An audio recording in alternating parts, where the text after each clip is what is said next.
dear subscribers, today I will tell you how you can easily fix your error. So if you have error with your Facebook story, so you can't add your story, you just receive error. So how you can fix it? So first thing, just try to reopen app, so just close it and open again. And if it doesn't help you, just go to the settings. In the settings you need to check your connection, your internet connection. So just if you're using Wi-Fi, just open Wi-Fi, just turn it off and turn on again. And if you're using mobile data or cellular data, just turn off and turn on again.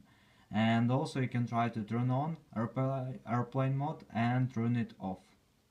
And if you still have this issue, so just go to the general, just scroll down, find here shutdown, just tap on shutdown, slide to power off, wait a few seconds and just power on your phone again. So just simple restore your phone. And also you can try to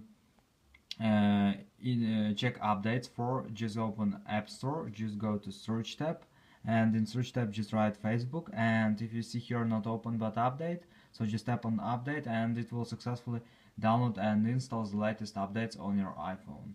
And also you can try to remove app, so just tap on it and now just choose remove app, and after just submit removing app, and after it will successfully remove, just go to App Store, just go to search tab, in search tab just write Facebook and just tap on get button and just download and install it again on your iPhone. So this is the way how you can also try to fix it. So thanks for watching, have a nice day, subscribe to my channel, click like, and goodbye.